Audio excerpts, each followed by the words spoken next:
even though my focus is on CAT 2022. Or you should attempt. If you are eligible, you should attempt. If you are in your final year of whatever is your graduation, you should attempt. If you are in your pre-final year, don't attempt, right? Don't do things that might come back and bite you. Don't do that, not worth it. If you are in your final year, if you are eligible to attempt CAT, go for it and attempt, right? Because the experience that it carries with it will be really valuable, because you don't know how much time you are going to stand in a line, how long are you going to stare a monitor that just has your photograph and your CAT roll number, right? And if 2022 is your best attempt, right, it is like getting a trial, right? Why not take that trial, right? Don't be afraid of taking that trial. Take that trial, go for it, right?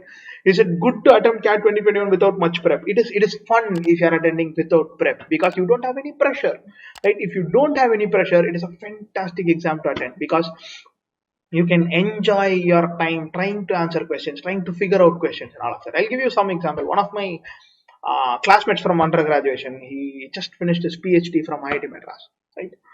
He went to GATE, and he has answered almost all questions that he knew in mechanical engineering. And then he had some time left, and he had some aptitude questions, right? There was a probability question, probably. He did not know NCR, NPR, and all of that, but he listed down 35 different possibilities because he had time. He enjoyed that. He listed down all possibilities and got the right answer. And then he went on to do a PhD from IIT Madras with his GATE score, right? So enjoying the exam is fantastic. Go for it. Why should you not do that, right? What are the advantages? You get to sit through the actual experience. Next year, you are not venturing into something new. It is something that you already know.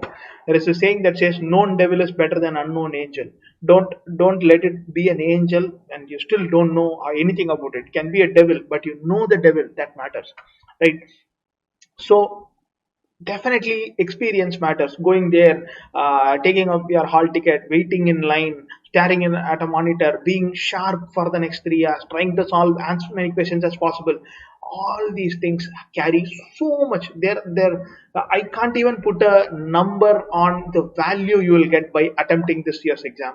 If you can, if you are eligible, please attend this exam, right? What else?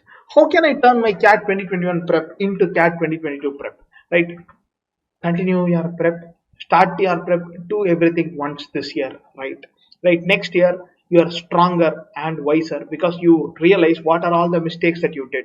And the CAT experience is also in many, many, many ways humbling. It will tell you who you are, it will put you in your place. And then you realize, hey, this exam is so tough. And then the most important part of writing the exam this year, even if you are preparing for next year, no, CAT always throws surprises. You are hell bent on comparing it with the previous year's paper and imagining this is how this year's paper is going to be. CAT has never stopped surprising. If you face the surprise in person this year, you'll be ready for a surprise next year. Right? You might not know what the surprise is next year. Even then, you'll be mentally prepared to say, hey, something is going to go wrong. Let me handle it better. You will be in a much, much, much better place because CAT is most importantly a temperament checking exam than anything else. The other things everybody can do. The managing your temperament and making the most out of that 2 hours or 3 hours. That is what people struggle to do, right? So CAT has become that exam that tests who you are temperamentally, right? Might as well take this advantage and write the exam this year. Right? What are the advantages of preparing for long term? If you are preparing long term, right, think of it in terms of how am I going to understand ideas clearly, how am I going to make the most out of learning a theory, learning a theorem, understanding why there. See, there's an idea called false weights, right, or a cheating milkman. Right? If you get the idea right, then it all falls in place. If you don't get the idea right, then you're only constantly worried about, hey, can I memorize some formula? Is there any shortcut? You are constantly searching for shortcut. If you are looking at a 4-month window, don't do that even for a 4-month window. Right? If you have a long time period where you can prepare, you can do really well because this exam is shifted to avoiding shortcuts and favoring those who have done things in the long run. Read a lot, solve a lot of puzzles, keep yourself sharp, and learn ideas underlying, right, in math. It helps a lot. right? Looking for a long-term prep plan. The long-term prep plan is that you take the same four ideas, you read, you learn, you practice, and then you take marks, right? You keep doing this over and over and over again, right? You will get there. That is the one-liner prep plan for you, right? If you want a detailed plan, you start with arithmetic and math, and then you proceed to geometry, and then your algebra, and then your number theory and permutation probability, right? So yeah, for verbal, read a lot for the next 6 months. Once you are done with that, go for it, and then make sure you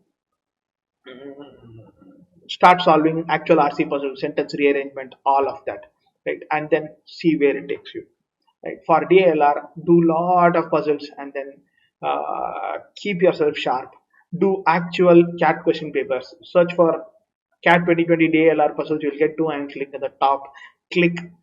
There is video solutions available for almost every single question.